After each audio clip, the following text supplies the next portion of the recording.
श्री स्वाय नमस्तुभ्यम। श्री 16 सोमवार शिव महापुराण की कथा जो छिंदवाड़ा मध्य प्रदेश में चल रही है, आज चौथे दिन की कथा पूर्ण होगी, जिसमें गुरुजी ने बहुत ही महत्वपूर्ण बात बताए। गुरुजी ने उपाय बताए। यदि किसी कारणवश आप यह कथा ना सुन पाए हो तो इस छोटे से वीडियो से आपको पूरी कथा की जानकारी प्राप्त हो जाएगी। तो बढ़ते पहली जानकारी की ओर।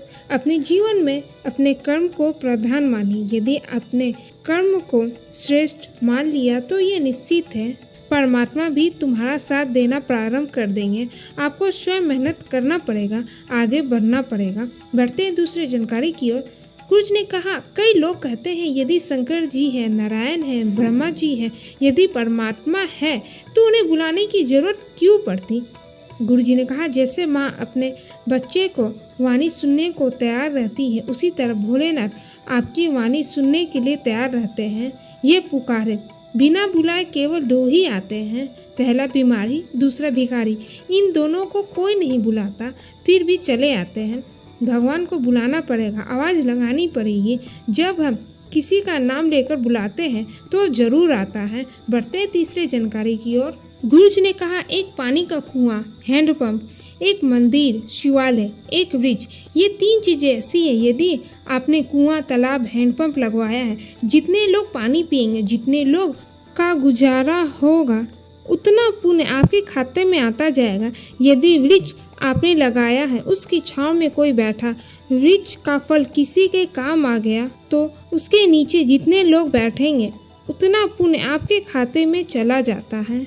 तीसरे नंबर पर है देवालय, शिवालय में, उस मंदिर में जिसने पत्थर टाइल्स लगवाई है, उस पत्थर में जितने लोगों का चरण पड़ते उतना पुण्य हमारी खाते में आ जाए। बढ़ते चौथे जानकारी की ओर। गुरुजी ने कहा, जो बच्चा मंद बुद्धि से होता है, बुद्धि में विहीन होता है, या नारी का गर्भ ठहरे और डॉक्टर ये कह रहा हो तुम्हारा बच्चा ठीक नहीं होगा, इसका माइंड या शरीर का कोई अंग बेकार होगा, इस जगह पर शिव जी के 5 कन्या का नाम ले, जया, विषहरा, शामली, बरी, दोतली और देव।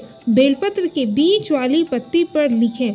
आप पीले चंदन या लाल चंदन से इन 5 कन्या का नाम लिख सकते हैं और तीनों पत्ती का जहाँ मिलन होता उस जगह पर आप पकड़ के शिवलिंग में अशोक सुंदरी के जगह पर 5 कन्याओं का नाम लेकर बेलपत्र को समर्पित कर दे।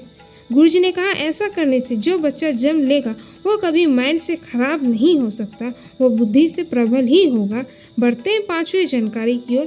पूजा सिंह जी छिंदवाड़ा से आई। उन्होंने लिखा, लोग कहते हैं पंडाल में क्यों जाते हो, मैं बता सकती कथा पंडाल में जाने से क्या फल मिलता है। भोपाल की कथा में हम आखिरी दिन पहुँचे। हम भाई बहन बाबा से प्रार्थना किए गवर्नमेंट जॉब लगा दे। बाबा की कृपा से भाई को भारतीय रेलवे में जॉब लगी और उन्हें भारतीय सेना में जॉब लग गई। बढ़ते छठे जानकारी की ओर। कालावती जी पिपरिया से आई। उन्होंने लिखा, मेरे जेठानी के कहने से शिव महापुराण की कथा सुनना प्रारंभ किया। मेरे बेटे की कोई सरकारी नौकरी नहीं था, मेरे परिवार के ठेला में काम करते। हम सरकारी नौकरी के बारे में सोच भी नहीं सकते, पर मेरे बेटे की जॉब बाबा ने 1.5 महीने में लगवा दी। बढ़ते 7वीं जानकारी की ओर। डॉक्टर आर्यन जी जो बिहार से आए, उन्होंने लिखा, MBBS की 2nd ईयर की पढ़ाई थी, कोरोना के कारण नहीं हो पाया। सबने कहा बहुत मुश्किल है। माँ ने कहा, एक बेलपत्र शिव जी पर चढ़ा कर जा, दोनों की एग्जाम एक साथ में कैसे क्लियर होगा। फिर उन्होंने बेलपत्र में शर्त लगाकर एग्जाम देने को गए और 1st year, 2nd year, 3rd year सारे एग्जाम एक साथ क्लियर किए। बढ़ते हैं 8वीं जानकारी की ओर। गुरुजी ने कहा, आजकल व्यक्ति सूरजमुखी के फूल जैसा हो गया है, जहाँ सूरज की चमक होती फूल उस और मुड़ जाते। दुनिया के व्यक्ति ऐसे ही हो गए हैं, रहते हैं किसके साथ, मेहनत करें किसके साथ, जैसे उन्हें कहीं चमक दिखी वो तुरंत बदल जाते हैं। शिव महापुराण की कथा कहती है, एक मुखी रुद्राक्ष और एक मुखी व्यक्ति मिलना कठिन काम है। सबसे ज़्यादा 5 मुखी, 2 मुखी और 7 मुखी रुद्राक्ष सबसे ज़्यादा मिलता है। एक मुखी रुद्राक्ष व्यक्ति पहन ले और सोचे मेरा कल्याण हो जाएगा, पर एक मुखी रुद्राक्ष पहनने के लिए व्यक्ति को एक मुख होना पड़ता है, तब जाकर वह रुद्राक्ष काम करेगा। बढ़ते 9वीं जानकारी की ओर। गुरुजी ने कहा, दुख आता है तो ये मान के चले कि परमात्मा भी आते हैं। पांडवों के जीवन में दुख आया तो उन्हें संभालने के लिए द्वारकाधीश भी आए। बढ़ते 10वें जानकारी की ओर। केवल एक दिन शिव चर्चा प्रदोष के अंतर्गत इंदौर में 1 से 4 बजे तक 11 तारीख को प्रदोष शिव चर्चा होगी।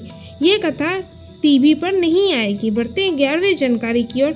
शिव महापुराण की कथा कहती शिव जी के 16 सोमवार व्रत हो या पशुपति व्रत हो या प्रदोष व्रत हो, इसमें बीच अड़चने बहुत आती हैं। पर यदि अड़चन आ रही है तो आप बाबा पर पूरा विश्वास रखें। जब जिस भी शिवालय में आप 1 लोटा जल समर्पित कर रहे हैं, ये मान के चले आपके द्वारा चढ़ाया गया जल कभी खाली नहीं जाएगा। बाबा आपका हाथ पकड़ ही लेंगे। बढ़ते 12वें जानकारी की ओर। शिवकली जी छिंदवाड़ा से आई। उन्होंने पत्र लिखा। उनके बहू के शादी को 10 साल हो गए से ज़्यादा हो गए थे। संतान सुख नहीं था। डॉक्टर ने भी मना कर दिया था। लोग हंसते थे। पड़ोसन ने कथा सुनने को कहा। पशुपति व्रत किया। सफ़ेद आंकड़े का प्रयोग करा। बाबा कृपा से उन्हें पुत्र रत्न की प्राप्ति हुई। बढ़ते 13वें जानकारी की ओर। राशि अयोध्या जी ने पत्र लिखा। वो भोपाल से आई। 3 साल से वो कथा सुन रही हैं। उनके बच्चादानी में 10 साल से गठान। डॉक्टर ने ऑपरेशन को कहा। तब मोबाइल पर छोटी सी क्लिप देखी थी। कथा सुनी। पशुपति व्रत किया। मंदिर में झाड़ू लगाना प्रारंभ कर दी। जल चढ़ाती, आचमन करती, बेलपत्र खाती। दूसरी बार जब जांच कराने के लिए गई तो गठान गल चुकी थी। बढ़ते 14वें जानकारी की ओर। गुरुजी ने कहा श्राद्ध पक्ष में यदि कहीं शिव महापुराण की कथा सुनने मिल जाए तो अपने पूर्वजों का छोटा सा फोटो भी अपने साथ लेकर बैठे, उनको भी कथा सुने। कथा सुनने के बाद वहाँ की रज भी अपने शरीर में चित्र में भी लगाए, जिससे उस जीव का भी कल्याण हो जाए। ये थी आज की कथा की मुख्य बातें। उम्मीद करते हैं आपको ये वीडियो जरूर पसंद आई होगी। श्री शिवाय नमस्तुभ्यम। हर हर महादेव।